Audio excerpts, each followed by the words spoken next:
Substitutions with you, it's Andrea Purvu, and today I welcome you guys back to a new episode. For today's video, we are going to discuss about Atletico's Bilbao tactics against Barcelona in La Liga. So without any further ado, let's get started. So yesterday, after 909 days, Barcelona returned to Camp Nou, and personally, as a Madridista, I can say that that stadium really looks really cool. I really love the images from above the stadium. And yeah, it looks like that when there are 45,000 people. Just imagine how it's going to look when all of the seats are going to be filled up. So yeah, honestly, really cool stadium. Objectively speaking, I really liked seeing a game played on that stadium. But yeah, now let's talk about Atletico Bilbao. So yeah, on paper we can see that they played a 4-2-3-1, same as Barcelona. But in reality, there were two variations. So they were mostly playing like this, I would say 60% of the time, but 40% of the time they were playing a 4-4-2, where Unai Gomez would go more on the left wing and Sancet would go more on the right wing, and they two would play in the attack as wingers, and these two would go up, both of them, and they would play between Nico Williams and Berenguer, and basically the midfield line would be formed by these four players, but in a line of four. And also something that I've seen which was a bit strange to me was the fact that on paper these two midfielders were placed like this. Like Ruiz de Galarreta was playing on the right flank, but in reality them two were switching. Like in reality, number 16 was playing more on the left flank and number 18 more on the right flank. I barely seen them staying in the positions that they were placed on paper in the lineup. So yeah, to sum it up, the formations that were used by Bilbao last night were this formation that you can already see, a 4-2-3-1, but with these two midfielders inverted, and a 4-4-2 done by this defensive line. These four midfielders staying in a line of four, but these two being switched, and number 20 standing on the left flank in the attack, in the left wing, and number 8 staying in the right flank in the attack on the right wing. What I could see from the first half of this game was the fact that the defense was extremely bad, and that's what made them concede this many goals. Because yeah, the defenders, I felt like they were literally sleeping. They were not paying attention at all to the game. They weren't anticipating correctly the players that would start a goal action and the players that would attack their goal. And that's the thing, because like all of the goals that Barcelona scored were basically a midfielder from the back would pass a player in the attack, and then that player would start dribble and then they would score, right? And generally when these passes were made, the defenders were literally allowing that player to just go through them like they were nothing, like they weren't even there. And it wasn't like the passes were that clever that they wouldn't have expected it. No, they were next to those players and yet they would have no reactions. So yeah, that's what I didn't like. They literally did not have a defense, and watching it, I remember like in minute 80 I was already thinking that this defensive line doesn't look like a defensive line of a team that plays in the Champions League. It literally looks like an academy defensive line. And I don't know, if I were Valverde, personally I would have tried to do something. If I see that all of my defenders are out of form and they simply do not defend, they don't do anything on the pitch, personally I would have dropped these two. These two didn't really play as defensive midfielders, they played as normal midfielders, as honestly they are more on the actual midfield side. They're not necessarily defensive ones. And personally I would have dropped them and put them as defensive midfielders above the defensive line to fill in the gaps, like in the way you see it here in this lineup. I would place them here. Sometimes they would come here to also like fill in the gaps and all that stuff. And yeah, as I said, to fill in the gaps and consolidate the defense. Okay, next in minute 55, Valverde starts doing some substitutions after one player receiving a red card, and personally for me that was a 100% fair red card. Sancet was officially eliminated, and yeah, in my opinion it was fair. I mean, some people would say that it was a light red card, but honestly it was more than a yellow card. And yeah, the fall was very intentionate and quite aggressive, so yeah, in my opinion it was a fair red card. And anyway, here Valverde starts doing some substitutions, and for me his substitutions didn't really make sense, because I mean, if I were him, I would have tried to do more defensive substitutions in order for us to don't concede more goals, because it could later affect us in the goal difference, even though I mean, they couldn't do anything from this point. It was already 3-0. They couldn't do anything better than just trying to not concede more goals.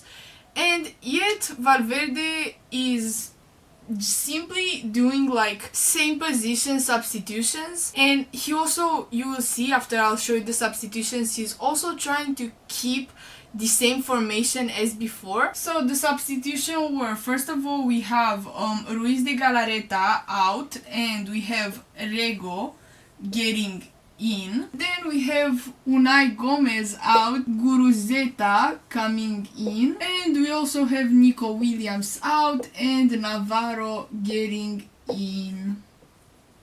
Okay, so after Sancet's elimination and all of the substitutions, the formation was looking like this. They were playing a 4-4-1. So in a way they were trying to keep the old formation as much as possible, but done by 10 people. And yeah, personally I did not understand this strategy. If I were Valverde, I would have played a bit differently. I would have tried to do more like a low block, a Mourinho's airplane, or how it's called right now, Harambol. I would have played either like a 4-3-2 to look like a Christmas tree, and also basically all of the gaps being filled in, because we would have 4 players, then 3 here that would like fill in these 3 gaps, and then 2 more that would fill the gaps left by the by the 3 people line. So yeah, either that, or for example I would have played like a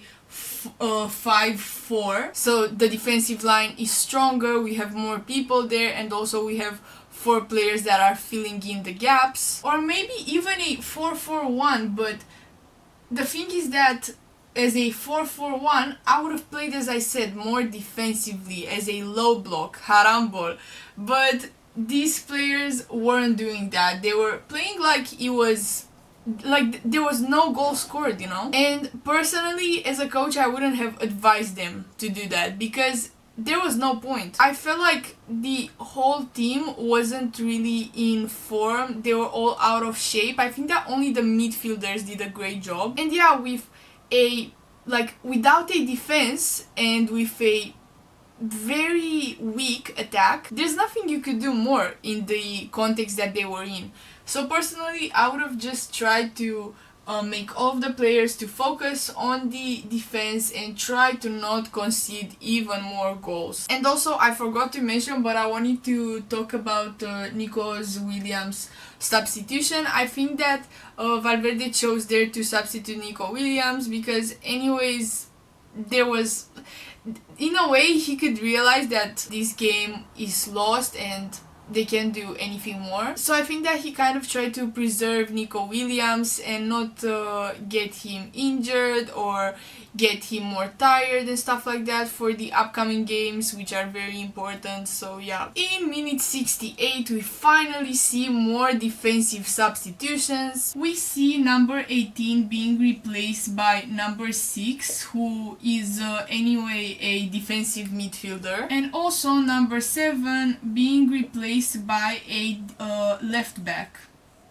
And yeah, these substitutions, even though they were right intentioned by adding more defensive players, it didn't help the team in any way. They still weren't playing more defensively, and in fact, I don't know, especially after these last two substitutions, I became completely disappointed by Bilbao. I think their performance overall was a very bad one.